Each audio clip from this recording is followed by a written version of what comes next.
Hello, this is Cindy Sparkman, and I'm doing my presentation for our pioneers in education. It's unorthodox because it's not the way it's supposed to be done. I will show you that I do actually have slides and presentation by the instructions, and I went through Screencastify, and I've been sitting here forever waiting on this, so it's not going to get uploaded, so I don't have any other choice but to do this way. My pioneer was Thomas Hopkins Gallaudet. He was the founder of the American School for the Deaf, where he got started off as, I have to go all off memory for my presentation because they're all on my slides.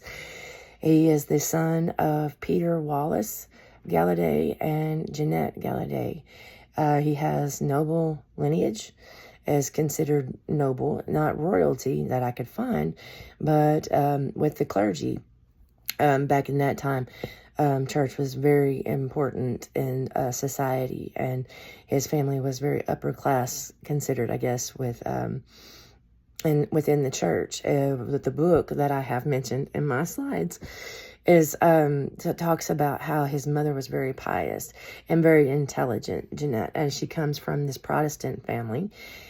She was the descendant of Thomas Hooker, who was known to be the first reverend that was there in Hartford, Connecticut. And when they got married and stuff, I believe they were actually in Philadelphia, because Thomas's father, Peter, was actually working for George Washington as a secretary at the time. And Peter also did some clergy work as well. And he went into some travel salesman, but ultimately comes back and forth between clergy at some points. And he also works for the Treasury Department later when he's in Washington, D.C. But they have Thomas. He's the oldest of, I believe, 13 children. Very intelligent. When he went through grammar school, he graduated early, went to Yale. Very early. He was the youngest to graduate in his class from Yale, and I don't know if it's still the record for the youngest to graduate, but I know that he held the record for some time, and that he had the highest honors at graduation as well. After graduation, he dabbled a little bit in law. He was an intern there, and then he decided to go back to clergy. So he went to the Andover institution there in Massachusetts, and he went through seminary school, and he graduated. And the same year, right after he graduates, he meets this Alice Cogsworth.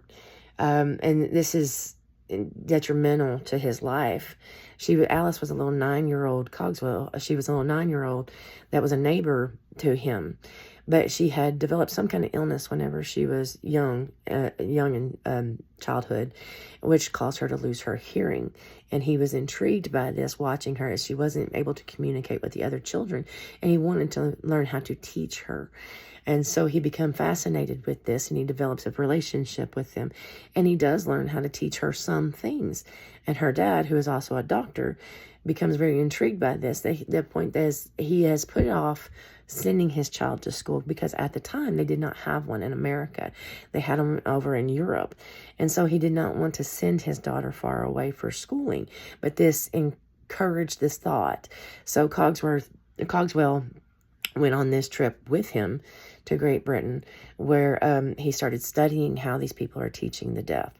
And so he learned from the Braidwood institution. It was, I have all of it on here and I don't remember, but it was more of the oral communication. It teaches the deaf kids how to speak, which is great for, because that way they can speak communication and people can understand them.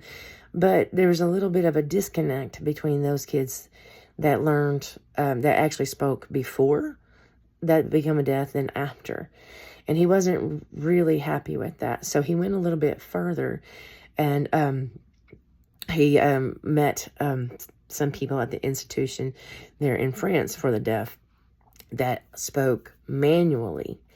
And this clerk was the one that went with him, that he went and he talked to them, and both two of them. But he was actually able to get Clark back.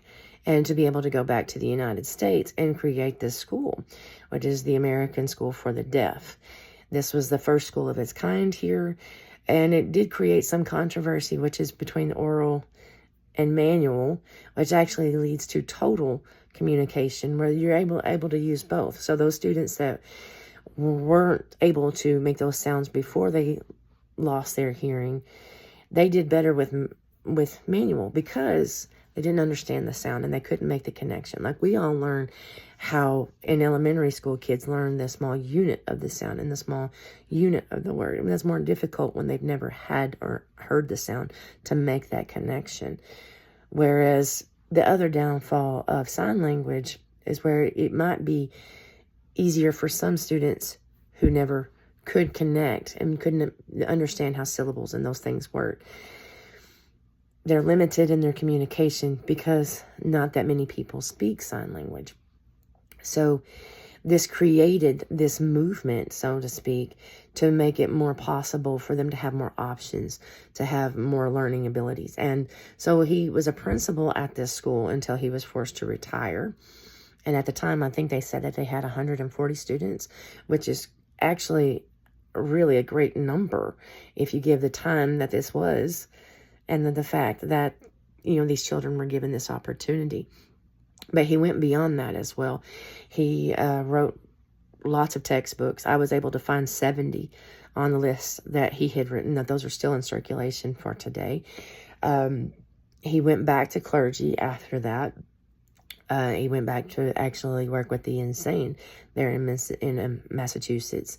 But his influence continues as, he had his son who actually started the Gallaudet University, which was the first university for deaf. And it is still open today and still in operation. So he still is an influence on this day.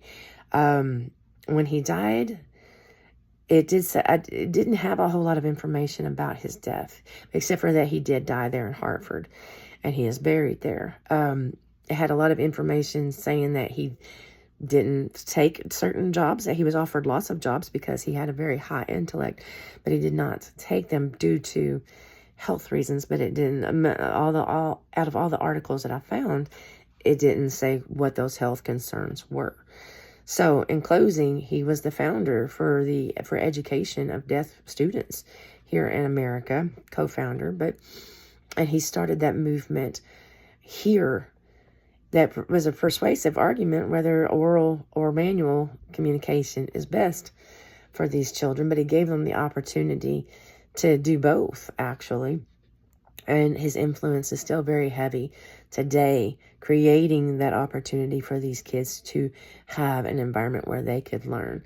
I don't know much sign language to end this other than the one I've learned when my kids were toddlers, and which I think is a perfect ending for this, and that is, thank you.